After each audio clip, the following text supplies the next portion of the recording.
Today I'm talking to New York Times best-selling author and beloved Nantucket novelist Nancy Thayer. We talk about a little bit of everything, but most notably her new book, Girls of Summer, which is on shelves today.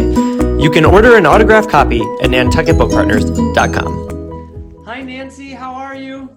Hi Tim, I'm good. How are you?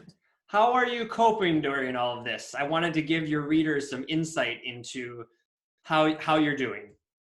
Well, if you're a writer and you love to read, and your little children have grown up, then you basically get to do what you always do, which is I get up in the morning, I write, I go for a walk. Now I go for a walk with a mask on, and then I read and eat and hang out with Charlie. So it's the same. Are you finding it? I'm finding it kind of difficult to read right now. Are you finding it difficult to read and write, or is one better than the other? The first week or two, I couldn't concentrate on reading or writing. And I think it was part of the general disorientation that we all have, which is we don't have an end time. We can't say by July 1st, we'll go back to normal. So someone posted on Facebook a very helpful letter that said, if you feel tired and you can't focus, that's because inside you're handling a lot of anxiety, even if you don't think you are, because you're anxious about many things, including COVID-19. You made me laugh the other day because you posted on your Facebook that you had all these plans to eat well and go for walks every day. And you're like, and that didn't happen. So I did this and that. It made me laugh so much because I think we just all have to be really, we have to be careful with ourselves and just do what we can to get through the day and not put too much pressure on what we feel like we need to be doing and just do what we can do. Mm-hmm. So let's chat Girls of Summer, because your new book comes out May 26th. Mm-hmm. And what can readers expect from this new, it's your 31st novel, correct? It's my 33rd. 33rd? Wow, yes. Where did I miss those two? Maybe they were published before you were born. What year were you born? 1983. They were published before you were born. Honestly, wow. The first novel was published in 1980 and the second one in 81. It's the Larry Bird novel. So that's basketball? Yes, good for you. I'm shocked I know that. When you turn 33, it's always your Larry Bird age. So well, at least it's not my Jesus Christ age. Right, exactly. Sorry. So Girls of Summer, what's it about? So Girls of Summer is about family and friendship, which is what all my novels are about. This time I write about a woman named Lisa who's 56. She lives on Nantucket. She was married, had children, got divorced, and she's opened a shop and she's living happily on the island. And she's living in an old house like ours. And one day, part of the dining room ceiling falls on her head. And that has happened in these old houses. So she calls a carpenter. And as everyone on Nantucket knows, we've got a lot of cute carpenters on this island. I mean, it's wonderful. And he comes over, and he's 46. So he's 10 years younger than she is. And they kind of hit it off and they really like each other and they get involved. But she's 10 years older than he is. And our society is used to the other way around, the older man, the younger woman. But this is different. And to complicate things, Lisa has a son named Theo, who really likes Mac's daughter, the carpenter's daughter, named Beth. So they keep showing up in each other's houses and it's sort of uncomfortable. And then Lisa has a daughter who falls in love with a man who is 10 years older. And it's sort of a comedy, not of errors, a comedy of mistakes and happy endings. Wow, I can't wait to read it. It sounds fascinating and like a lot of drama will maybe ensue. Yes, I think there always is. Yes. So you've written 33 novels. Have you changed as a writer from the first one to this one? I've changed the way I write because my plots move faster. But when I published my first novel, that was in 1980. That was before Oprah Winfrey. The novel was called Stepping. It was about being a stepmother, which I was. And back then, people didn't talk about divorce. They didn't talk about, oh, you're a stepmother. Oh, you have stepchildren. Oh, and then there was the wicked stepmother myth of Cinderella and so on. So in the past many years, our society has changed so much and for the better, so that if there's a divorce, that's accepted. You go to a counselor, the children go to counselors. It's not this terrible thing that you don't talk about. And we can talk about sex, and we can talk about our anger. We can talk about our sadness. And I think that's a great opening in our society. Yeah, I mean, it's almost like you kind of pushed that envelope about getting those things out there before it was necessarily accepted. Because if you think about it, from 1980 to right now, the things in society that, I mean, pretty much now anyone writes about anything. So it must be a little bit freeing as a novelist to know that anything can be on the page. Yes, it is. Yes. So how do your ideas come to you for each book? Because 33, that's a lot of ideas, and pretty much one a year, sometimes even two.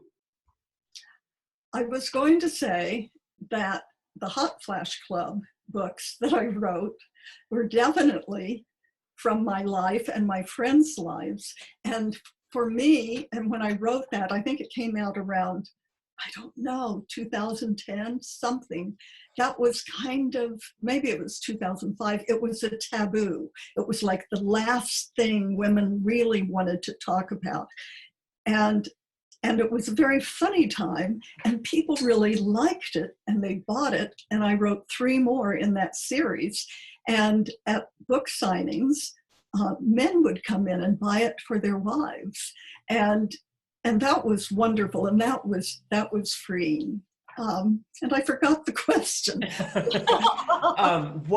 How do your ideas come to you?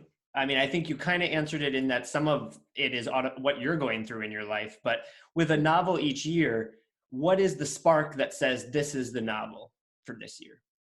I think I'm always watching and listening to my children. I'm always watching and listening to my friends. I walk a lot, and all I ever wanted to do was write.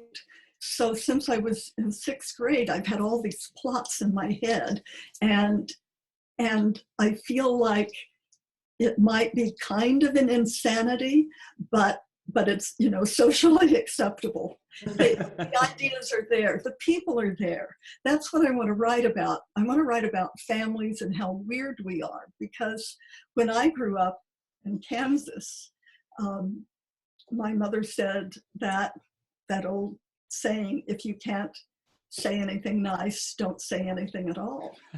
And, that's not the way the world works. No, it's not. My mother taught me that as well. Oh, good. So you've lived on Nantucket for 35 years. 35 years. Yes. What has changed? I mean, we asked you what you changed as a writer. What has changed on the island for all those people that, pick up a Nancy Thayer book because they love the island? What do you think has changed the most on Nantucket? Well, I moved here in '84, and there were no fast ferries. There was no underwater electric cable. So our lights went out, our power went out all the time. It was much, much quieter then. It was much darker in the winter. We didn't have as much access to movies in the winter. And the fast ferries have changed life here enormously. And more people are coming. And our library, that's the main thing. When I came here in '84, the library was sort of a mausoleum. People really didn't go in there. They didn't really want you to go in there. And then Charlotte Mason came in 1990, and it opened up, and now it's full of books, and it's full of people who are welcoming, and full of talks and programs, although now everything's virtual for a while. I think that for people who've been living here for a long time and people who are summer visitors, I think all of this access to the library, to the fast ferries, it's been really wonderful. And I know we grumble about summer people coming over and filling our streets with their cars, but they also are filling the merchants' pockets, and they're buying things, and they're giving a fresh life and a sophisticated life, I think, to the island. I agree. Yes, the traffic is bad, but I always like that bumper sticker that says, "You're on Nantucket, what do you really have to complain about?" And that is really true. And I love that. You're on Nantucket. Yeah. I love that fresh vibe that everyone who's here is so happy to be here. And I think as year-rounders, we have to remember that we are extremely privileged that we get to live in such a place that is so intimate and special. So yeah. I think those summer people remind us of that. Do you have a favorite book of yours? I don't think so. I thought about that. I just love them all. And I always say it's the book I'm working on that is my favorite book. But with each book I write, I'm living in a different world, in a different life, in different experiences. And some of them have been harder than others. I write about divorce a lot because I was married when I was 20 and then I got divorced, which was really good. So I think I don't have a favorite. Well, I think that's a hard question for some writers because it's like asking you if you have a favorite child in some ways. Yes. Let's chat about your fans, because I'm there for a lot of your signings and a lot of your events over in Nantucket Summer. And these fans you have made such a connection with them. And especially on Facebook, I think that you have such a following of people that really, you really put yourself out there to have that connection. Why do you think readers connect so much with you on social media and at your events? I think because I'm pretty normal. My life is normal, and I'm not saying my readers are normal. I'm just saying that if you looked at me statistically and my readers, we'd be pretty much the same. We're American. We can afford, if not to buy books, at least to go to the library and get books. We have a sense of humor. We have families. We may not have children, but we have an aunt, an uncle, a mother-in-law, somebody that we care about. And we know, and I think this is important because I think this is what my Facebook readers know, that life can be really, really hard. Life can be so hard. If you have a sick child, you don't get to kick the football and win the game. You have to sit there day after day and night after night, and maybe you're worried about money, or maybe you're worried about any number of things. But in the end, there's a happy ending. And I think the fact that I include, or that my characters go through these dark times, which everyone goes through, and comes out not with perfection, but with love and with hope. And I think that's what my book readers are like. I've met them. I love them. Yeah, well, hope is so, especially right now, hope is so important. So I know they can't wait till May 26th to have that. So I wanted to ask, because you've lived on Nantucket for so long, do you have a perfect Nantucket day? Like, what is a perfect Nantucket day look like for Nancy Thayer? The truth is, the perfect Nantucket day for me is a howling nor'easter. I'm sitting in our library, which you have to come see because it's books all around. I have my comfortable chair, and I'll have a new mystery, and Charlie will be in another comfortable chair reading something more intelligent, and we're happy. And we'll talk about, he reads the New York Times every day, so we'll talk about that. Just being here. We live about 2 blocks from the harbor. So even if it's a howling nor'easter, I'll probably walk down to the harbor because I think it's so exciting. I love the ocean. I love going to Surfside and seeing the waves. So the perfect day for me is not in the summer. It's in the winter. I mean, I definitely appreciate a good storm with a good book too. Yeah. So I love that answer. That kind of brings me, I'm jumping ahead to questions, but because you brought up Charlie, I think of you and Charlie as such a power couple around Nantucket. I feel like you guys are just the cutest couple in relationship. And I wanted to know what makes for how long have you guys been married? We've been married 35 years. We've been together for 37 years. 37. Mm-hmm. What is your insight into a long-lasting, happy marriage? Well, if I told you what I wanted to say, you would have to cut it out. No, I wouldn't. This is my show. I can keep in what I want to keep in. So I'll say that we have the same sense of humor, and we both read books, and we have to read books, and we appreciate that in each other. I could tell you how I met Charlie, which is a cute little story and true. I was divorced and living in Williamstown, Massachusetts. Charlie was living on Nantucket. Charlie used to write for Rolling Stone. He had his own record store. He lived in an apartment, and a friend of mine said, "You have to come to Nantucket." And I said, "No, I don't want to. I have 2 little kids. I don't know how to get to Nantucket. Where's Nantucket? Who cares?" This was in 1982.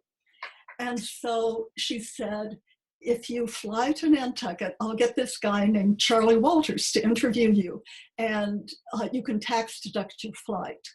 So I said, okay. So I came to Nantucket. I met Charlie. He interviewed me about 6 hours later. We met in the day, and that evening he interviewed me on ArtsView on Channel 3. So this was 1982. I was kind of a feminist. And we have this on videotape. Charlie said with the microphone, "Do you consider yourself a woman's writer?" And I said, "Well, I am a woman, you know." Could I have just leapt on him? Yes. And the rest is history. The rest is history. And he didn't, and being Charlie, he didn't blink, he didn't blush. He was just like, on to the next question. I'm gonna have to get that video clip. I'm gonna need to see that. It was wonderful. So one of my favorite books of yours are your Christmas books, because I love Christmas. I love to get all my Christmas decor out, and my favorite. My husband always makes fun of me because I always have so many tchotchkes, but my favorite are all the Nancy Thayer Christmas books that I put out on the counter. Do you have any favorite Christmas traditions that you look forward to every year? I've always loved Christmas, and when our children, until they got married and went away, we always had a Christmas Eve party for about, I'd say, 15 years here, or 20 years. And everybody would go to the drawing, in town, and then they'd walk up to our house and we'd have a spread, and we'd have uh, uh, something I learned called a German bowl, which is Liebfraumlich, champagne, and peaches soaked in brandy, which, like, you are immediately very happy, right? Mm-hmm. So we don't do that anymore, but now we have grandchildren and we go there for Christmas. And my daughter uses the Christmas candlesticks that my grandmother used. So my grandmother used them, my mother used them, I use them, my daughter uses them, and she has 2 daughters. And I think the fact of Christmas and family is really important to us. It's getting together. Yeah. Even though you argue, getting together. Exactly. Well, and Christmas is the perfect setting for a Nancy Thayer novel, because obviously that is when a lot of the drama can come out of family.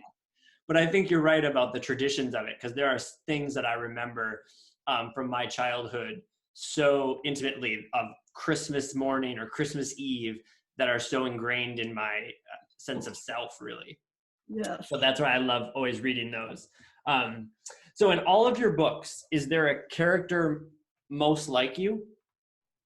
No, I don't think so. I think there are bits and pieces of me in all of the books.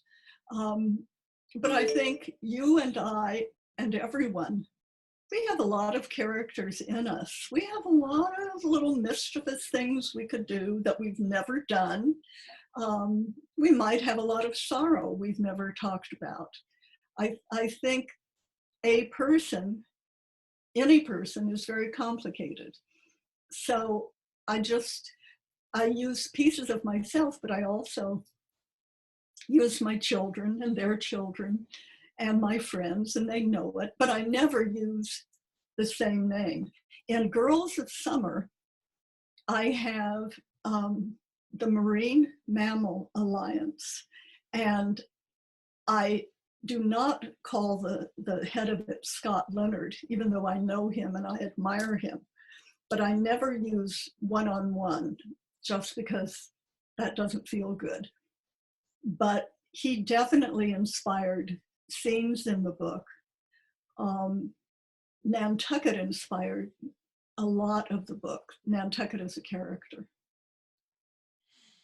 What would the author Nancy of Stepping tell the author Nancy of Girls of Summer? She would have said, "You don't know how lucky you are." That's what she would have said. Yeah. Because I thought when I was 4 and I found out that people wrote books, I thought, well, that's what I want to do. And then I wrote. And after a while, I learned that not everybody gets published. Not everybody gets a good editor. Luck is so much of the game of writing. And I've been very fortunate. I think that's what I tell myself. What about the other way around? So if you were the older author and looking at the younger author, what would you tell her? I'd say stop worrying and have more fun. Yeah, that's so true of, I feel like, so many people, if you could tell your younger self something. Yeah. So lately on social media, I feel like you've really been embracing aging. And most notably, you said the other year, I'm going to stop dyeing my hair and I'm okay with that. And you look beautiful, by the way. Well, thank you, Tim. I kind of wanted to talk to you about how society fights, particularly women, and aging. I think in America especially, men are afraid of women's power. And I think in other countries like France, the president of France has a wife who's 25 years older than he is. She was his teacher in school. All he ever wanted to do was marry her, and he did. I think a lot of it is societal. I think between 1980 and now, our view of what aging means has changed, so that that if you do want to fight aging, if you want to use Botox and hair color, do it. Have fun. I had my hair colored for quite a while because I liked it that way. And I probably found it hard to give up dark hair. But then I remember my mother had white hair when she was 70. And my father had died. And my mother met a man and got married and had a wonderful time. And I thought, well, she had a great time with white hair, so I can do it too. I think role models are really important for women. And Judi Dench, have you seen that? Judi Dench is 85 years old and on the cover of Vogue. Mm-hmm. So hurrah. Yes, definitely. Yeah. In the same vein, there are some reviewers that label you and your peers as women's fiction, which always kind of bothers me a little bit because I pick up all of your books and I'm not a woman. I wanted to know why, and this is the same kind of thing about why people feel the need to label stories that are about family and about things that we all go through as women's fiction. Probably because I think fiction has been changing in the last half of the 20th century.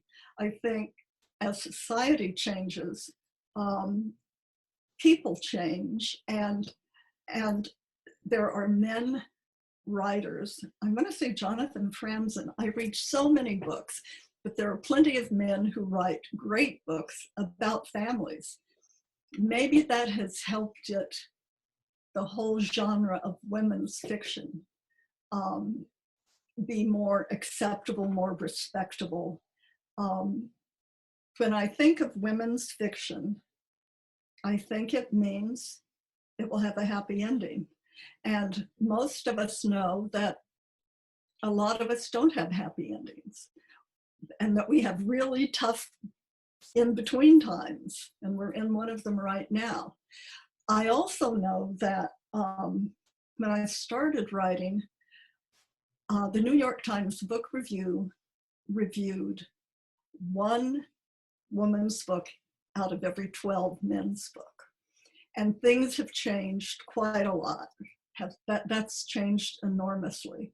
And I think that says something about our society. But the other thing I know that is very pleasing is that women buy the most books. Women are great readers, and they have that emotional connection with the book. So they want to hold the book. They want the book in the room with them on the bedside table. They think about the character in the book. They can relate to what's going on, and then they can talk to their friends about it. So I don't see women's fiction as a negative at all. Yeah. I'm fine with it. Yeah. Okay, now it's my favorite thing that I do with authors. It's called a speed round. Okay. And it's just to get to know some of your favorite things. So are you ready? I'm ready. Favorite book as a kid? Anything by Nancy Drew. Everything by Nancy Drew. Favorite novel? This is a hard one. That I've read, favorite novel? Buddenbrooks by Thomas Mann. I've read it over and over again. I think everybody should read it. It's about an upper class that will not let in anybody who isn't of that level. And I think it's a good family tale too. When was it written? It's still in print? Oh, it will always be in print. Yeah, it was written probably 1920, but it was about 1880 that it took place. And I'm definitely going to pick that up. Favorite true story? I think my favorite true story is what I just told you about meeting Charlie. Oh, I love that. Favorite beach? Surfside. Favorite literary quote?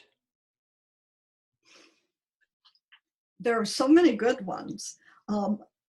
About 20 years ago, I was lucky enough to be in Boston to attend a Boston writer's something or other. And John Updike was there. And he read a poem that was published in the Times, and it was a whimsical poem. It was called Publication Day. And it was all about how when the bookstores unpacked the books, it was like, oh, another Updike. And the writer is waiting for these wonderful things to happen. But his last line is, doing is the prize. And I've always liked that because that's how I feel, that I get to do it. That's what I love. That's my favorite quote. Favorite drink? Prosecco. Champagne. I knew that one. Favorite meal? Favorite meal is a cheeseburger at the Brotherhood with curly fries. Yum. Yum. And Prosecco goes really well with fries. Book that made you cry the hardest? Anne of Green Gables. Book that made you laugh the loudest? Oh, I'd have to think about that. Oh, I know. There's a writer named Molly Keane who's Irish. She wrote a book called Time After Time, which was made into a Masterpiece Theater show with John Gielgud. And it's about a really wealthy, aristocratic hunting family in Ireland in like 1900. And they're impoverished, but they live in this fabulous, maybe it's not a castle, but it's close to it. And when people come unexpectedly for dinner, the host goes into the kitchen and scrapes food out of the dog's bowl and carries it in on a silver tray. But it's very, very funny and very, very biting and very, I laugh at that a lot. Yeah. I love funny novels because it takes a lot, I think, to make someone laugh out loud when you're reading. And when you find that one, they're really a big gem. Okay, now this is a new one I'm starting to do because I find this humorous. So it's your stage name. So it's the first pet you had and then the street you grew up on. It would be Nikki Boulevard. Nikki Boulevard. Yeah, Nancy. I think that is a great stage name. What do you think? Hey. Mine is Buddy Evanswood. So Hi, Buddy. I'm Nikki Boulevard. I don't know. I think that's a character name in there. Is there a book you wish you had written? Oh gosh, I wish I'd written every book. I love maybe Bridget Jones's Diary, which is another book I laughed at and I related to. But of course, I wish I'd written The Magic Mountain. I wish I'd written Bleak House. I wish I'd written them all. What are you reading right now? I'm reading, finally, Richard Powers' The Overstory, which was the One Book, One Island pick, but I didn't get to it in time. And I'm reading that sort of in chapters because it's very compact and dense. Are you enjoying it? I am, but it's serious and I have to be in a certain mood. So I'm always reading 3 or 4 books at the same time. So I'm also reading Mary Kay Andrews' Hello Summer, which is so much fun. Yes. So those are the 2 I'm reading now. And are you working on anything?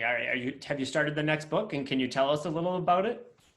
I have started the next book. It's set on Nantucket.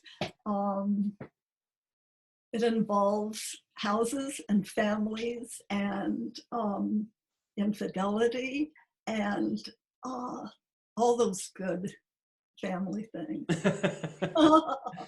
Well, I hope that the creative process is going well for you and you can write.